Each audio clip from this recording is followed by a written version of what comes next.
నమస్తే, welcome to BRK news. నేను విజయ. మనతో పాటు స్టూడియోలో ఉన్నారు family counsellor and public speaker and motivational speaker PV Rajani Ramma గారు మనతో పాటు స్టూడియోలో ఉన్నారు. మేడంని అడిగి మరిన్ని విషయాలు తెలుసుకుందాం. నమస్తే మేడం. నమస్తే. చూసుకున్నట్టయితే ఈ మధ్య కాలంలో ఈ జనరేషన్లో ఎక్కువ విడాకులు తీసుకోవడానికి గల కారణాలు ఏంటి? సరే, ఎక్స్పెక్టేషన్స్, గ్రేట్ ఎక్స్పెక్టేషన్స్ అన్నమాట. నార్మల్ కూడా కాదు. ఇంకా చెప్పాలంటే అంతా వాళ్ళకి ఫేవర్గానే ఉండాలి. అంటే ఎక్కువగా ఇటువంటి ఆలోచనలు చెప్పాలో వద్దో మరి అమ్మాయిల నుంచే వస్తున్నాయి. ఎందుకంటే చేంజ్ అనేది అమ్మాయిల్లోనే కదా వచ్చింది. అప్పటి అమ్మాయిలకి ఇప్పటి అమ్మాయిలకి చేంజ్ మరి అమ్మాయిల్లోనే వచ్చింది. అబ్బాయిలు ఎప్పుడూ ఒకలాగానే ఉన్నారు. వాళ్ళే జాబులు చేస్తూనే ఉన్నారు అనాదిగా. ఎన్నో వందల సంవత్సరాల నుంచి మనకు తెలుసు. కొత్తగా జాబులు చేస్తూ చదువుకుని బయటకు వస్తున్నది గత ఒక 40 సంవత్సరాల నుంచి 50 సంవత్సరాల నుంచి. అంతకుముందు కూడా ఉన్నారు కానీ వేళ్ల మీద లెక్క పెట్టచ్చు వాళ్ళని. తర్వాత నుంచి కొంతమంది వచ్చారు, ఇప్పుడు అందరూ వచ్చేస్తున్నారు. చేంజ్ ఎవరికి వచ్చింది? అమ్మాయిలు. మరి ఎవరి ఆలోచనలో తేడా వచ్చింది? అమ్మాయిల్లోనే. కాబట్టి ఈ యొక్క ఎక్స్పెక్టేషన్స్ అనుకోండి, లేకపోతే ఎదురు తిరగడం అనుకోండి, లేకపోతే ఏ విషయానికి కూడా కాంప్రమైజ్ అవ్వటం లేదు అనుకోండి, అంటే ఇటు నుంచే మనం చెప్పుకోవాల్సి ఉంటుంది. నేను కూడా లేడీనే అయినా కూడా చెప్తున్నానంటే ఆ చేంజెస్ చూస్తూ వచ్చాం కాబట్టి ఇప్పుడున్న ఈ చేంజ్ గురించి నేను చెప్పగలుగుతున్నాను. ఇప్పుడు వీళ్ళు మ్యారేజ్ అనేది చేసుకోవాలి, లేకపోతే లవ్ మ్యారేజ్ అని చేసుకోవాలి, అరేంజ్ అన్నా చేసుకోవాలి. సెటిల్మెంట్ అయితే ఒకటి ఉండాలి కదా. మ్యారేజ్ అనేది చేసుకోవాలి అనేది ఒకటి ఉంది రూల్, కాబట్టి చేసుకోవాలి. చేసుకుంటే మరి అబ్బాయి నుంచి ఏమేంటి ఎక్స్పెక్టేషన్స్ అంటే ఒకటి కాదు, రెండు కాదు, 100 ఉంటున్నాయి. మరి అబ్బాయిలకి కొన్ని ఉంటున్నాయి, అవి ఎప్పుడూ ఉంటాయి అబ్బాయిలకి. ఎట్లా? అమ్మాయి కొంచెం బాగుండాలి, కొంచెం చదువుకోవాలి, పిల్లలకి మంచిగా చదువు చెప్పుకొని డిసిప్లిన్ చెప్పుకోవాలి, వాళ్ళకి కొంచెం చదివించుకోవాలి, ఇంట్లో వంట వరకు చేయాలి. మరి ఈ రోజులను బట్టి అమ్మాయి కూడా ఉద్యోగం చేస్తే ఇష్టమే, నేను చెయ్యను నా వల్ల కాదంటే కూడా అబ్బాయి ఏం అనటం లేదు. ఈ రోజులు నేను చూస్తున్నా, ఈ కేసు అయితే ఒకటి కూడా లేదు. మరి ఇలా ఉన్నారు. కానీ అమ్మాయిలు అట్లా లేరు.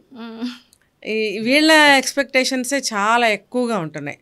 మరి ఇంకా అబ్బాయిలు ఏంటంటే అమ్మాయి మనకు అనుకూలంగా ఉంటే చాలు. ఇప్పుడు ఈ మాట ఎక్కువగా వినిపిస్తుంది, మాకు అనుకూలంగా ఉంటే చాలు. ఇప్పుడు వాళ్ళ పేరెంట్స్, అబ్బాయి పేరెంట్స్ కూడా ఇదే అనుకుంటున్నారు, మాకు అనుకూలంగా ఉంటే చాలు. అనుకూలంగా అంటే ఏంటి? ఇప్పుడు నేను చెప్పినవన్నీ చక్కగా ఉండి అందరితో కలిసిమెలిసి ఉండి పిల్లల్ని చూసుకుని జాబ్ చేస్తే కూడా చెయ్యి, కానీ ఫ్యామిలీకి అటాచ్డ్గా ఉంటే ఇంట్లో విషయాలు అర్థం చేసుకుంటూ గొడవలు లేకుండా ఇలా ఇవే కదా కోరుకుంటారు. అబ్బాయి అయినా సరే, అబ్బాయి తల్లిదండ్రులు అయినా సరే మెయిన్గా ఇవి కోరుకుంటారు. ఇంకా కట్న కానుకలు అంటే అది వేరే టాపిక్, దాంట్లోకి వెళ్ళొద్దు. సో ఇక్కడ అమ్మాయిలు వచ్చేటప్పటికి చాలా ఎక్కువగా ఉంటున్నాయి. ప్రతిదీ వీళ్ళు ఎక్స్పెక్ట్ చేస్తూనే ఉన్నారు, అబ్బాయిల నుంచి చేస్తున్నారు. వీళ్ళకి ఫేవర్గా ఉండాలి, వీళ్ళు ఏదంటే దానికి ఎస్ అనాలి, వీళ్ళు ఎలా అంటే దానికి అలా లొంగి ఉండాలి, తర్వాత ల్యాక్స్లో శాలరీస్ ఉండాలి, తర్వాత పెద్ద పెద్ద ప్రాపర్టీస్ ఉండాలి. మరి ఇవన్నీ ఎలా ఉంటాయి? ఉండవు కదా. ఇప్పుడు ఒక 60,000 వస్తుంది, ఒక 80,000 వస్తుంది అనుకున్నాం ఒక సాఫ్ట్వేర్ అబ్బాయికి. ఒక సీనియారిటీ ప్రకారం 35-40 ఇయర్స్ వస్తే వాళ్ళకి హైక్స్ ఉంటాయి. అన్నిట్లో కూడా ప్రమోషన్సే కానీ శాలరీసే కానీ హైక్స్ ఉంటాయి. మరి ఆ స్టేజ్ రావాలి, ఆ అర్హత అనేది రావాలి. వచ్చినప్పుడే వాళ్ళకి శాలరీస్ పెరుగుతాయి అనేది తెలియాలి, తెలుసుకోవాలి. అది అందరికీ తెలిసిన విషయమే కూడా, కానీ ఈ అమ్మాయిలకి తెలియటం లేదు, వీళ్ళ పేరెంట్స్కి తెలియటం లేదు. ఓకే, అమ్మాయిల వరకే మాట్లాడదాం. ఇలా ఉన్నప్పుడు వీళ్ళు ఏం చేస్తున్నారు? ఎలాగోలా ముందు ప్రేమించి చేసుకుంటే ఒక అట్రాక్షన్లో పడిపోతారు కాబట్టి ఓకే పెళ్లి చేసేసుకున్నారు. లేదు, అరేంజ్డ్ మ్యారేజెస్లో కూడా ఏదో బాగానే ఉందని చెప్పి చేసేస్తే కూడా తర్వాత వీళ్ళకి స్టార్ట్ అవుతున్నాయి ఏంటంటే ఏదో అసంతృప్తి. అరే అనవసరంగా చేసుకున్నాం, కొద్ది రోజులు ఆగితే బాగుండేది, ఇంకా మంచి శాలరీ వచ్చేవాడిని చేసుకుంటే బాగుండేది. ఎందుకు అని అంటే ఇప్పుడున్న సొసైటీలో అన్ని లగ్జరీసే కదా. ఎంజాయ్మెంట్స్, ఎంటర్టైన్మెంట్స్, లగ్జరీస్ ఇవన్నీ మనకు వచ్చే జీతంలో సరిపోవు. కానీ ఒకటి గుర్తించాలి, ఎక్కడి నుంచి వచ్చేస్తాయి? ఇప్పుడు నీకు 60-70 వస్తున్నాయి, అతనికి కూడా 60-70 వస్తాయి. నీది ఒకటే వస్తే నీకు లోటు, 2 వస్తున్నాయిగా. 2 వస్తున్నప్పుడు ఎందుకు నువ్వు సాటిస్ఫై అవ్వలేకపోతున్నావు? ఎక్స్పెక్టేషన్స్ ఎక్కువ పెట్టుకుంటున్నారు అంతే కదా. ఇంకా ఆశ అది చాలా అంటే చాలా పతనానికి దారి. ఇప్పుడు కూలి చేసుకునే వాళ్ళు ఉన్నారు, వాళ్ళకి రోజు కూలీ వస్తుంది.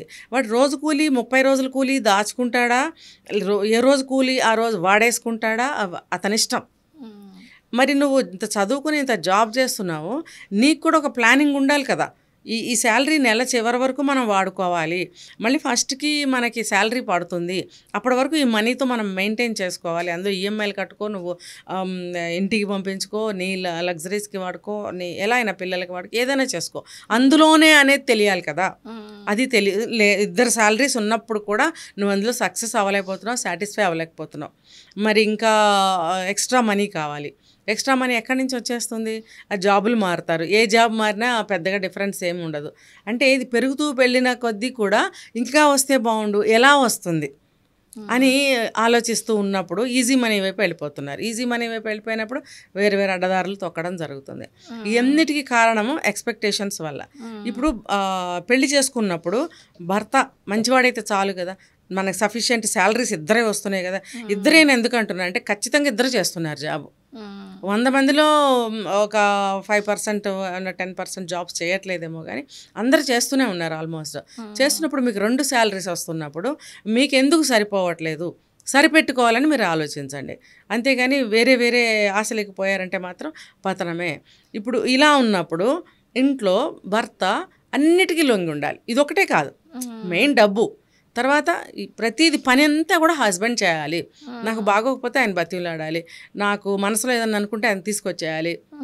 తర్వాత నేను ఎక్కడికైనా వెళ్తుంటే అబ్జెక్షన్ పెట్టకూడదు.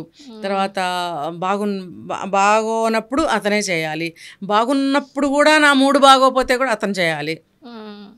అంటే ఇలా చెప్పుకుంటూ వెళ్తే నాకు ఒక పెద్ద లిస్టే తయారవుతుంది. ఇలా ఊహించుకోవచ్చు అనమాట ఏమేమి ఉంటాయనేది.